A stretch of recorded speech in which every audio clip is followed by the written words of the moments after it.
মজবুত থাকুক আপনার দাঁত। দাঁতের যত্নের ৬টি টিপস।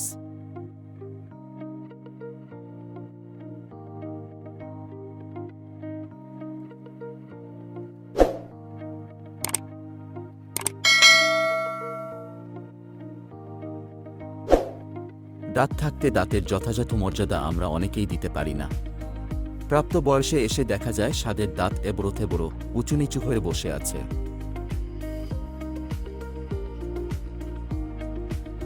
তখন আফসোস হয়, সময় থাকতে যদি দাঁতকে তার ন্যায্য সম্মান দিতাম, তাহলে আজ হাসতে গেলে আমার মুখ চেপে ধরে রাখতে হতো না। আমাদের মাঝে অনেকের দাঁত নিয়ে এমন হাপিত্যেশ, হতাশা।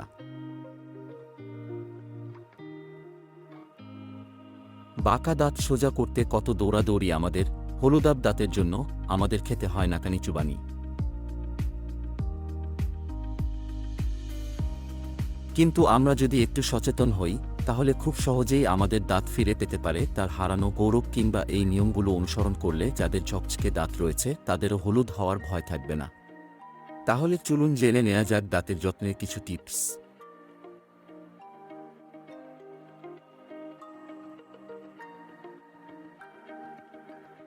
জাঙ্ক ফুড বা জঞ্জাল খাদ্য আমাদের অনেকের অতি পছন্দের খাদ্যাভ্যাস হলেও এ ধরনের খাদ্য দাঁতের সমূহ বিপদ ডেকে আনতে পারে। অতিরিক্ত চর্বি ও শর্করা থাকার কারণে হৃৎপিণ্ড ও দাঁত ভয়ঙ্কর ক্ষতির মুখে পড়তে পারে।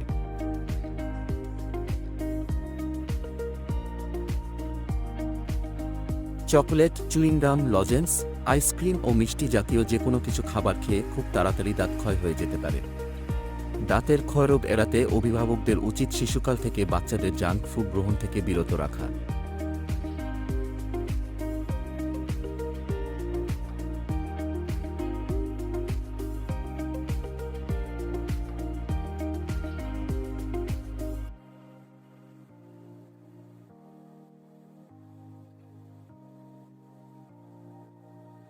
দাঁত পরিষ্কার করার বহুল প্রচলিত মাধ্যম হচ্ছে পেস্ট দিয়ে দাঁত মাজা। ব্রাশ ও পেস্টের সাহায্য ছাড়াও দাঁত পরিষ্কার রাখা যায়। এজন্য নিমের ডালকে ব্রাশের মতো করে ব্যবহার করলে ভালো ফল পাওয়া যেতে পারে।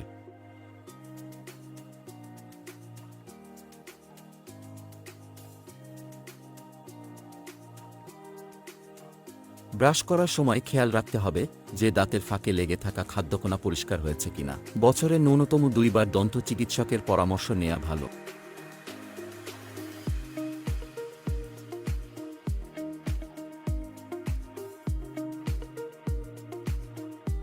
সকালে নাস্তার পর দাঁত মাজুন। সকালে ঘুম থেকে উঠেই তড়িঘড়ি করে আমাদের প্রথম কর্তব্য সম্পাদন করার নাম দাঁত মাজা। কিন্তু রাতে ঘুমোতে যাওয়ার আগে যদি দাঁত ব্রাশ করে ঘুমান, তাহলে সকালে নাস্তার আগে ব্রাশ না করে বরং পরে করাই শ্রেয়।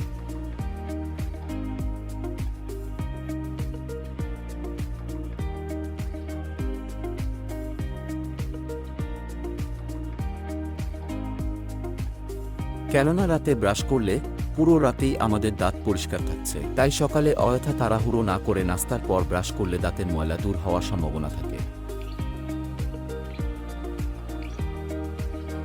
মাড়ির রোগ প্রতিরোধ করুন। দাঁতের মাড়ির রোগ প্রতিরোধ করার জন্য কিছু নিয়মকানুন অনুসরণ করা জরুরি। এর জন্য অবশ্যই সকাল ও রাতে খাবার পর ব্রাশ করা জরুরি।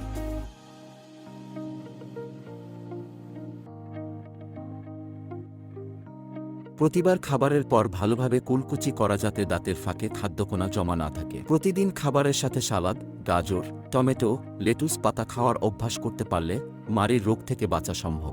মনে রাখবেন, দাঁতের মাড়ির রোগ মুখের ক্যান্সার সৃষ্টি করে ফেলতে পারে।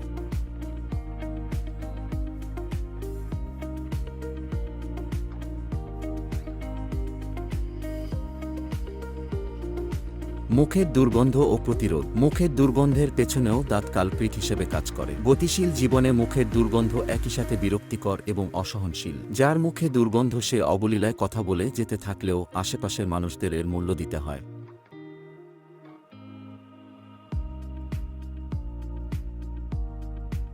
এটি এমন একটি সমস্যা যে আমাদের চলার পথে বিঘ্ন সৃষ্টি করে দেয়। মুখে দুর্গন্ধের পেছনে কিছু কারণ নিয়ামক হিসেবে কাজ করে, যেমন প্রতিবার খাবার গ্রহণে মুখের ভেতরে দাঁতের ফাঁকে ফাঁকে খাদ্যকণার অবস্থান, মুখে যে কোনো ধরনের ঘা, আঁকাবাঁকা দাঁত ইত্যাদি। মুখের দুর্গন্ধ দূর করতে প্রাথমিক উপায়ে আপনি যা করতে পারেন: খাবারের পর ভালো মানের ব্রাশ ও পেস্ট দিয়ে 3 বেলা দাঁতের সবগুলো অংশ পরিষ্কার করুন।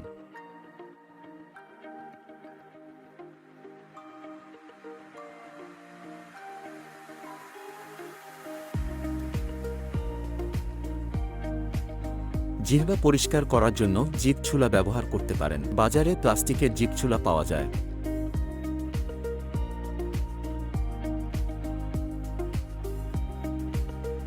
অল্প গরম লবণ পানিতে প্রতিদিন সকাল ও রাতে খাওয়ার পর কুলকুচি করুন। সময় পেলে মুখের ভেতর লং বা এলাচির দানা রাখুন।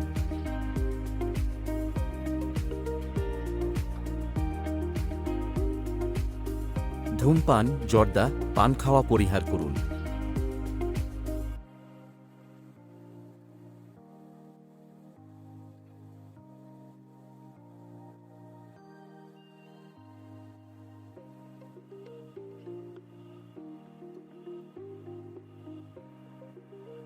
অ্যালকোহল জাতীয় পানীয় পরিহার করা।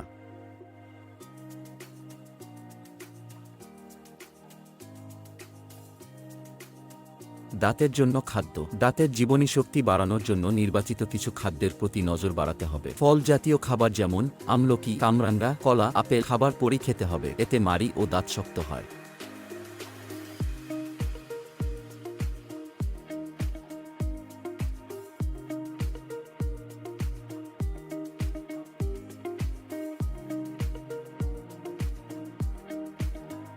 প্রতিদিনের খাদ্য তালিকায় যে কোন ধরনের শাকসবজি রাখুন।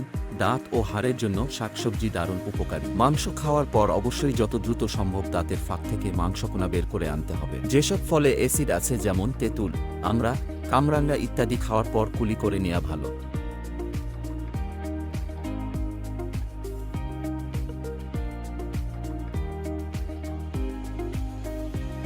যেসব খাবার খেলে পেটে সমস্যা হয় সেসব খাবার পরিহার করা উচিত। দেহের জন্য অনিরাপদ খাবার সন্দেহাতীতভাবে দাঁতের জন্য অনিরাপদ।